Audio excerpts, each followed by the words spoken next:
Okay, so now we would like to move on to our next facilitator speaker, as I mentioned before, one who has been on this journey with me from the beginning. And I'd like to bring to you Ruby. So Ruby has been on this journey actually with me since 2021. And Ruby is a pure woman of courage. She is the epitome of resilience. And she is helping you heal. Not only is she using her skills, but she's also helping you heal with her own lived experience. So without further ado, let's welcome the wonderful, spectacular, courageous Ruby. Good evening. Where do I begin? Like Yasmin, there aren't enough words to thank Maya because she's put herself on the line. She's not just opened up a door, she's opened up a world for us if we could only touch it and feel it. If I continue commenting on Maya, I'm not going to begin my speech. So I'm going to say I cannot explain how great the program is, which is why I'm here and which is why I intend to continue. But I am going to be sharing my journey, and my journey is actually could be quite triggering. Maya's mentioned it. Please take care of yourself. I don't intend to share anything that's too triggering, but we don't know how triggers happen. So please be mindful of yourself because anything can happen at any time. And we're the first ones to be able to understand and appreciate. Okay. So I'm going to share my journey of how I came to the BeyondTrauma Programme and what it did for me. And my journey is something that I hope you haven't experienced, but there is a possibility you may know somebody that has. And it's a journey of an attack. Because I used to go for a walk every morning. I used to do my Fajr. So as a Muslim, I pray Fajr. I would do my other readings and I would leave quite early in the morning. Every single day I went for a walk for about an hour to an hour and a half because I'm just so super cool that I needed to do that. And I'd listen to my lectures as I went along and it was spectacular. My daughters lived in central London, so I was quite close to the River Thames and I could cross over any bridge at any time. So it was actually a really lovely, soothing way to begin my day. On the 15th of November, 2020, a man made a choice to attack me. I wasn't to know that that attack, that choice was going to change my world. Not only was it going to change my world, things were going to happen in my mind, in my heart, in my body that I was not going to understand.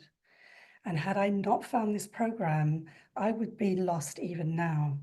So I'm going to take you back to before I left my home, because the detail is really important. When something happens that you might need to report or talk about to a professional, a doctor, a police officer, anybody that's going to take notes, you really need the detail.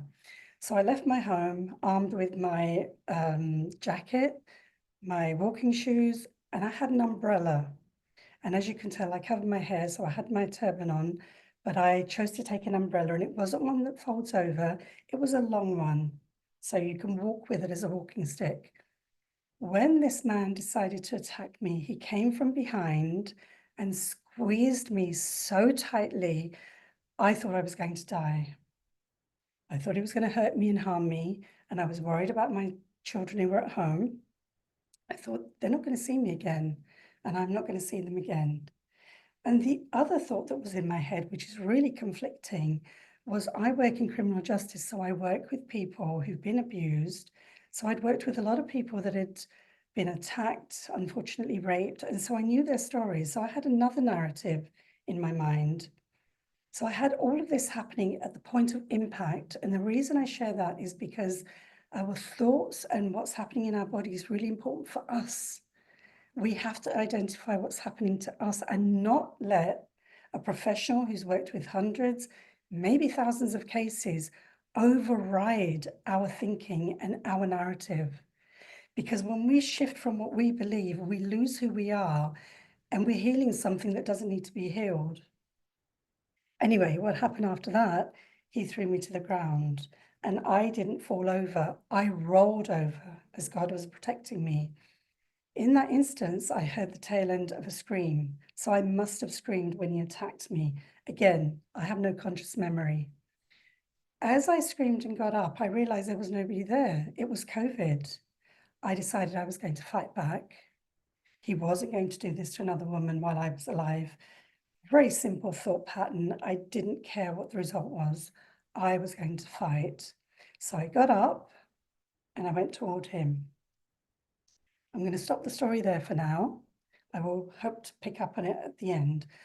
After this had happened, I went to the police in the House of Parliament. I told the police what had happened. I was really worried he would hurt somebody else. And then I went on my wonderful journey home. And that's where my journey really begins, in noticing what was happening in my body.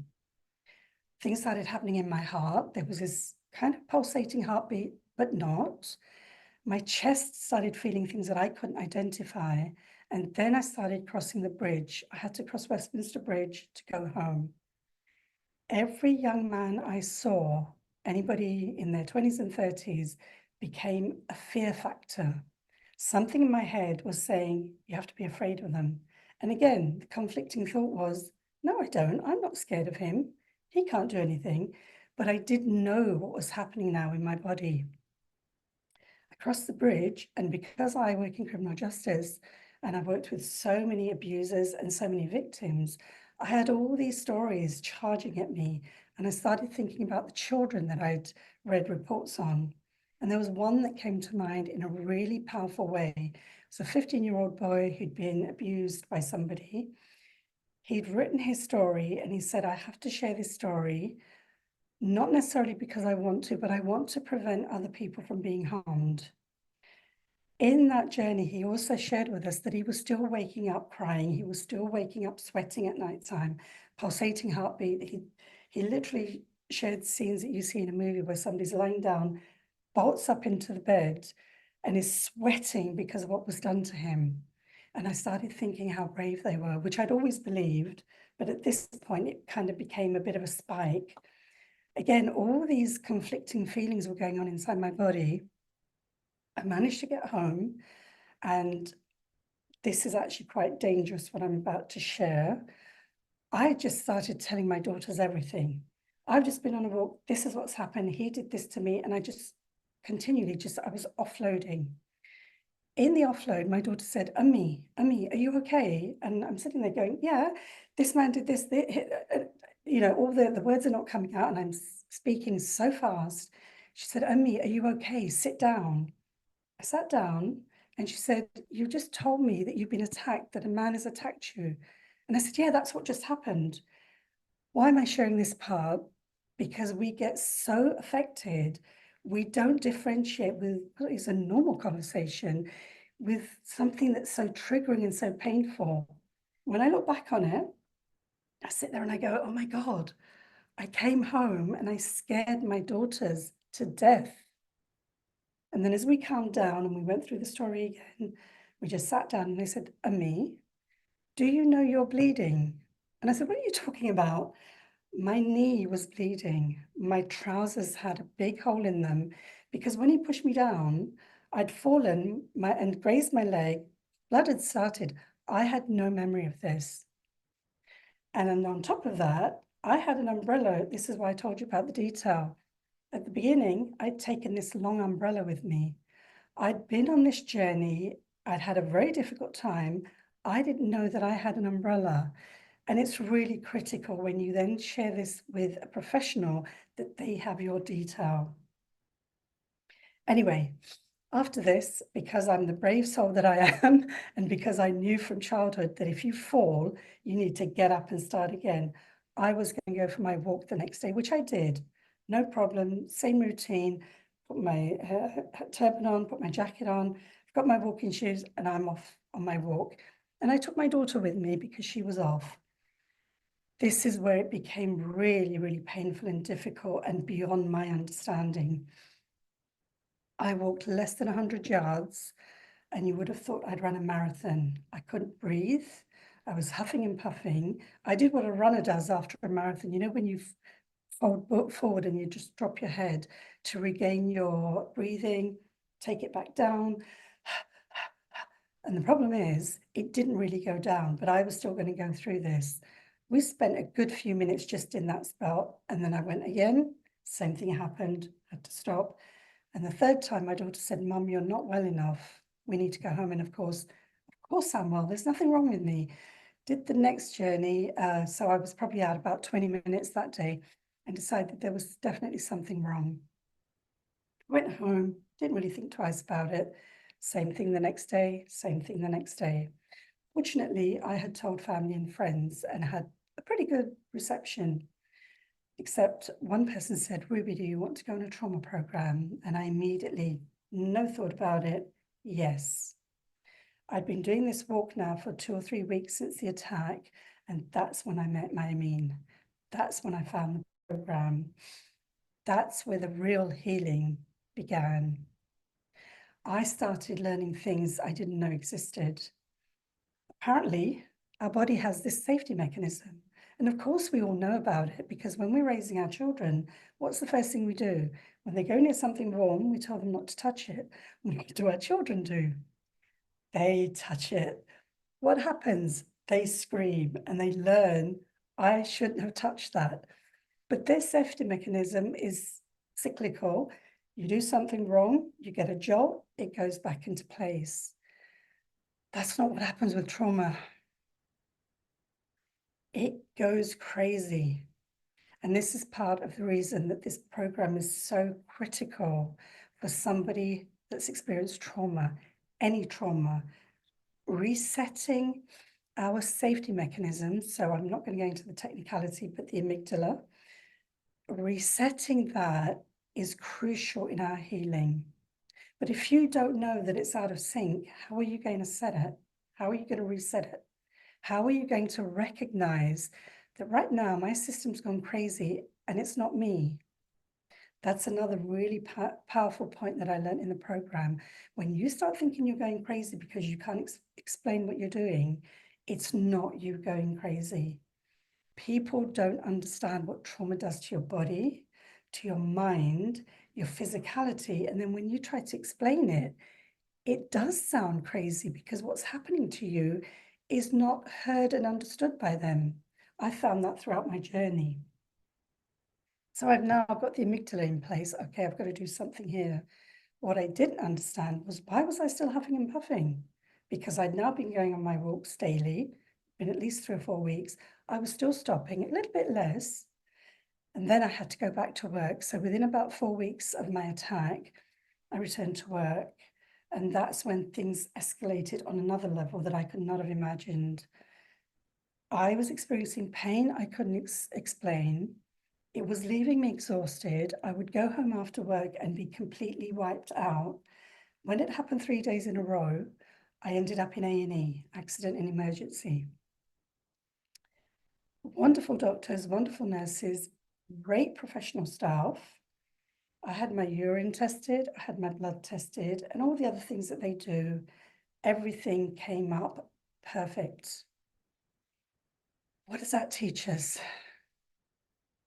There's nothing wrong with my blood. There's nothing wrong with my urine. It teaches us that medicine doesn't know how to deal with trauma. The doctors and nurses were fabulous. They were really kind, really nice, really concerned. They gave me everything they had at their disposal, but they don't know how to manage trauma in one sitting. And most people are not trained to manage trauma. So I left, I went home, and thank goodness we were probably on about week 4 or 5 of the trauma program. So I was still building on my knowledge. At that point, I wasn't able to connect things. What I'd started doing at work, which is really dangerous for me, I was missing tiny, tiny bits of information. And it really is silly when I talk about it now, but it's critical that you know. If I filled in a form, I'd maybe miss a number, maybe not write a line of an address. But to me, because of trauma, for me, it was the end of the world. Oh my God, I can't complete forms. What am I going to do? I'm going to miss a risk. That person's going to have their life affected. So my head now was in a space that it should never have been in. So all of these started happening. And fortunately, I was gaining skills to learn how to manage all of this stuff. returned back home and started seeing the difference as I started applying everything. When I started applying what Mayamine had said about the clusters, I realized that on the trip back from the attack, all these things fell within the hyperarousal cluster. I didn't know about that. I kind of knew I was being a bit hyper, but there's the cluster, there's a behavior that's associated with it. And it's not just one or two. There's so many, I can't even begin to list them. But once I was armed with that, I could start taking it apart and saying, okay, I've seen this guy, because it happened for a good, this triggering of seeing young men happened for more than about 3 months. I would see a random man and I would stop. As irrational as it was and as irrational as I knew it was, I needed that time. And by giving myself that time, I got to a stage of realizing it's a trigger, throw it away. It's a trigger, throw it away. But I was on top of it. It took me 6 weeks to walk 20 to 25 minutes without stopping. It took another 6 to 8 weeks before I could walk for 3 whole months. It took another 6 weeks for me to walk 60 to 90 minutes, which was my normal walking time. So what I learned in this process was the safety mechanism had been altered and I had to reset that.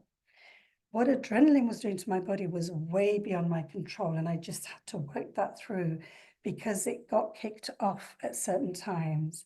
And what the magic potion was for me, and I need you to hear this because you're going to come to different solutions for whatever you're going through. Every single time I left my home to walk with the intention of walking, I got triggered. My safety mechanism shut down and I went into adrenaline crazy mode. I walked all day long and nothing happened because in the course of the day, you've got to go here and you've got to go there. You're in the office, you're in the bathroom, nothing ever happened. I used to work very far from home. I went from London to Bristol, 2.5 hour journey, nothing happened. Every single time I went for a walk, my amygdala went crazy and my adrenaline said, really? Show me how you're going to cope. But by having all of this program, the skills, the tiny, tiny things we learn, the coping mechanisms, I was able to kick that. What I do want to share, and the reason I stopped my story of the attack a bit earlier, was I want to know, if I can, I don't know whether there's any mechanism of somebody putting their hands up or me getting an idea. What do you think happened when I rolled over on the floor, got up and decided to fight back? Do you think I did fight back? Do you think I didn't fight back? If I fought back, what do you think I did? Can anybody give me an idea or share something?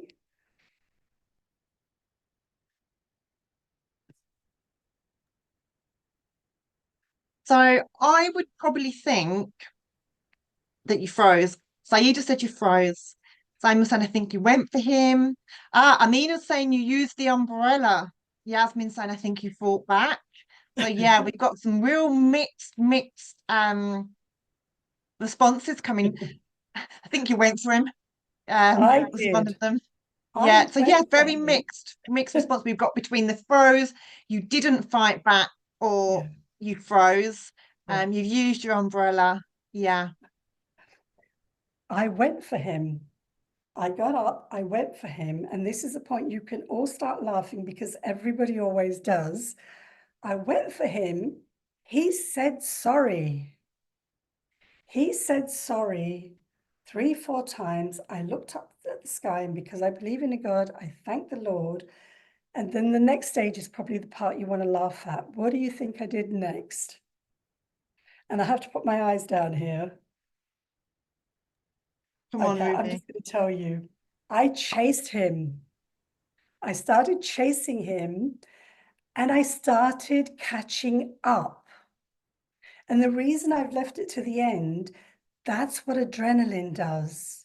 I was single focused. I had one objective, and that was to get this man who had thought that he should be able to touch somebody against their will. I gave him no permission. I didn't lead him on. I didn't see him, and he attacked me. So I chased him, started catching up, and as God is so great, he decided, he was looking over his shoulder and realizing this woman's catching up.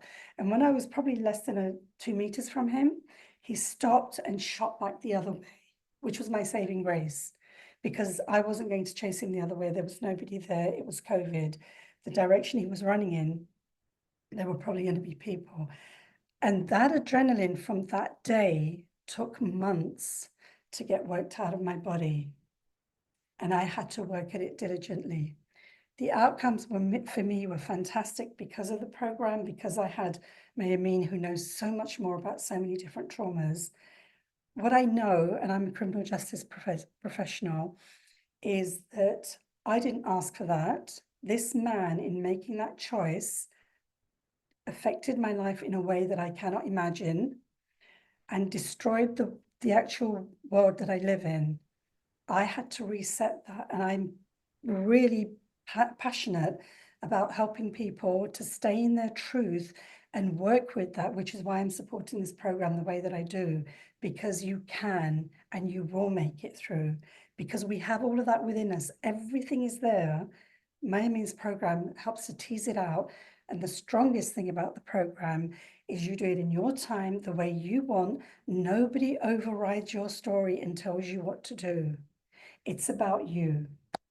So on that note, I'd like to thank you all for listening to me, and whatever I can do, please let me know.